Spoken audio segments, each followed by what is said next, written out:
to talk to you guys a little bit about desire. We've started the road to recovery and the focus here in April, coming out of March Brain Injury Awareness Month, and we're beginning to set the stage for recovery. In our last release, we discussed how recovery must happen synergistically between the individual recovering and the caregiver. How both individuals have desires and aspirations or dreams as to where they are, and then what recovery looks like to them. We discussed a little bit about how the individual recovering, as well as the caregiver, must begin to release their identification with their even present state in order to allow and encourage the other to continue to move forward. And the recovery stage works synergistically between both of those individuals. Now, some people may have multiple caregivers around them, and it's very important that in this movement forward for everybody, that everybody sees a very clear vision and goal and forward progression in order for everyone to move forward. As we begin to move into defining exactly what recovery looks like, recovery could look very different to individuals. Some people may have had an injury or a situation that has only set them back to possibly rest and taken them away from some key extracurricular activities like sports or work or getting out of the house more. And so their desired recovery is, I want to play that sport again, or I want to get back into work full time, or I want to pick up an item. There may be some people either through PTSD or other individuals that have been in debilitating car accidents or strokes where they might be left possibly unable to walk. And for them, recovery looks like just being able to move, to be able to sit up, to be able to move by themselves again. So it is very important that the definition of recovery be very clear for everybody that is in at least that individual circle of recovery. Does the caregiver feel that this individual thinks that full recovery could be life as they knew it? And maybe for them, they'd be very happy getting to this point or able to take care of themselves. And so when you're planning and you're actually beginning to present or construct your personal road to recovery, it's important for everybody to have these conversations and ask these questions and be on the same page with each other. As everybody's road to recovery could look different. There could be different time frames involved. For some individual, their goal to recovery could be much shorter than, say, a prognosis of somebody who has been told they'd be unable to walk, or maybe their mind or life as they knew it could be no more. Now, I beg to differ that many of you could actually push that bar much further than even your prognosis or diagnosis given, and I would suggest you to maybe not necessarily take that as law, but to really just welcome recovery and healing and the amazement and astonishment at what your body can do and how far your body can take you personally with the right intentions and the right focus.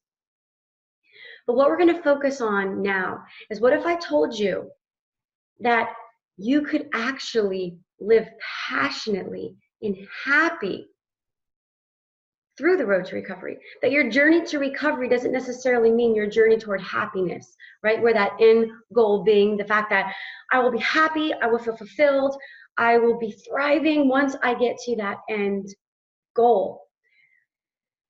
Often, when the emotion of happiness or item is pushed into the future or attached within a certain attainable achievement, it can often elude you as a mirage. The closer you get there, it dissipates. And happiness no longer is housed in that destination in which you thought you were going, and then you're left discouraged. Not only can this emotion of happiness or fulfilled or passionate living not be necessarily attached to that end goal of recovery, it is actually a very powerful tool when currently obtained where you are right now in your healing process. the emotions and the state in which you are on a day-to-day basis will either help move you forward toward your goals to recovery or actually hinder the recovering process. And let me elaborate and explain a little bit more.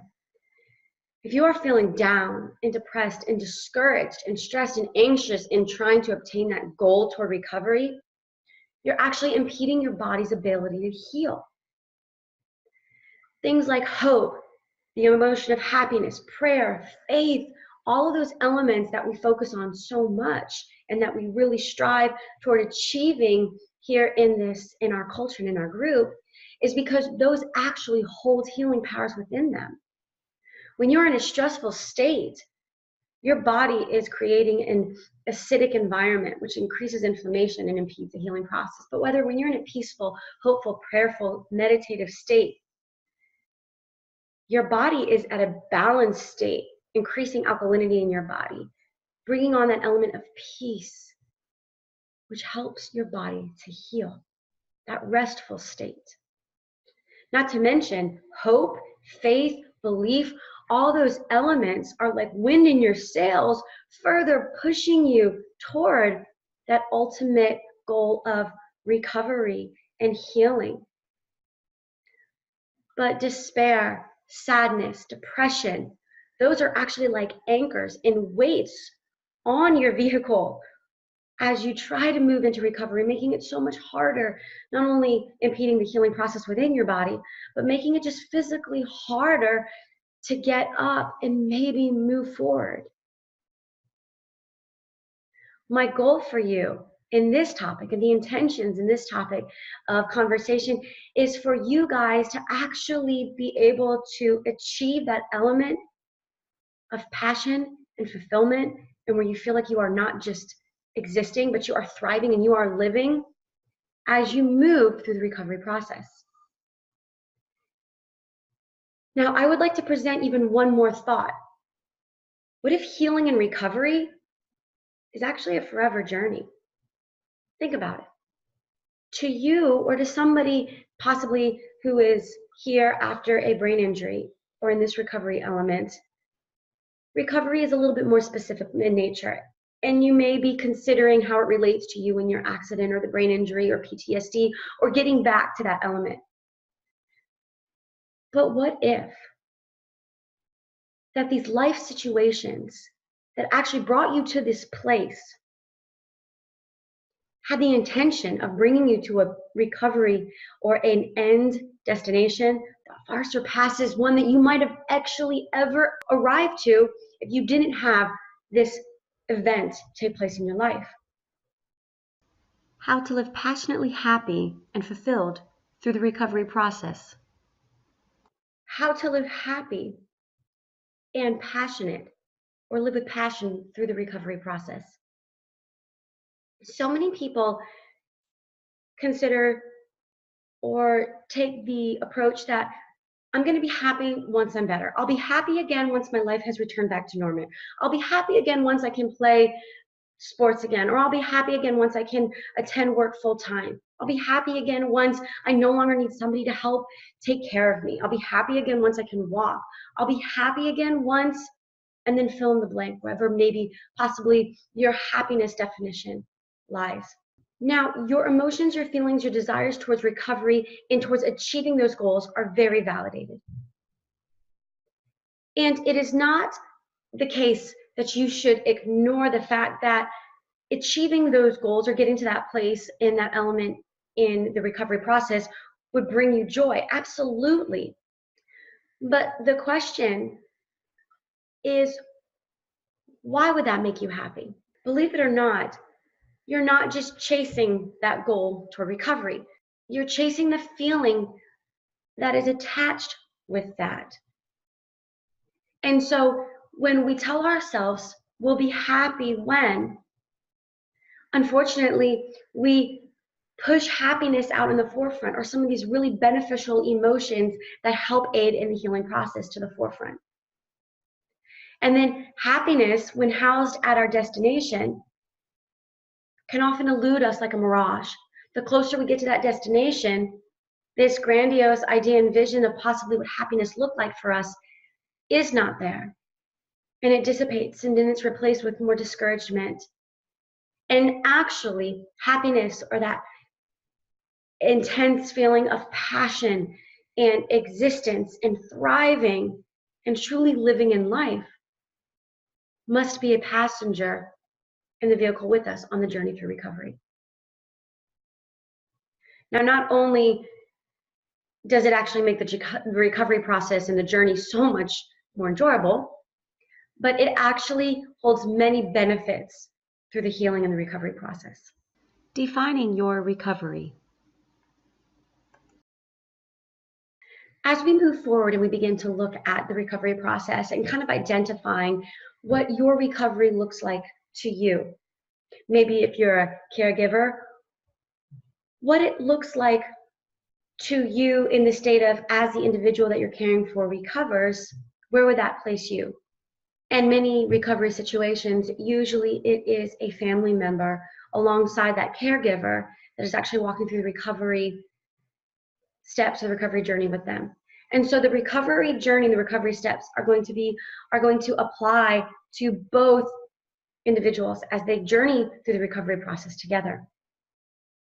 And so as we really move into setting that framework, or what our desires in recovery look like, those desires are going to look different for each party involved, as well as for individuals that are recovering. I want you to consider these questions. Ask yourself, when I choose this item in my recovery process, what is the emotion evoked behind that? That specific item that you want to achieve, or your goal. What is the true desire that you want to feel, or that you believe you'll feel once you achieve that? Because most people aren't actually creating goals or achievements that they want to necessarily achieve, as much as it is the desire and the feeling behind that achievement that they believe it will bring them once they've achieved it. So possibly some individuals want to get to a certain level of the recovery because they feel that that will bring me freedom. And freedom brings a sense of emotion or desire. It evokes something inside of them that they want to feel. And what I'd like to show you as we continue to journey through this recovery process is how that you can actually evoke those emotions and those desires and those feelings within you now through the recovery process, to almost make this recovery process and journey an amazing experience of transformation, a life-changing event that if you had to do over again, you wouldn't change it for the world, because you have become an individual who lives passionate, full of desire and emotion that situations and circumstance cannot change. And that is a gift that I would love to be able to offer you through this self-evaluation and this recovery experience and journey. So as you create your goals, dig a little bit deeper and ask yourself the question, what emotion or desire do I believe this goal will offer me?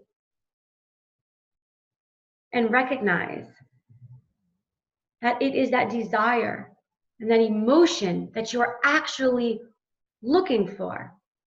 You will find that you can be just as passionate and have so much desire and emotion in your life now, even if you feel like you've had loss beyond measure. I'd encourage you, as you do the goal and recovery chart, to ask yourself these very real probing questions as we journey in the recovery process, passionately full of desire, emotion, faith, hope, and belief. Have a wonderful day.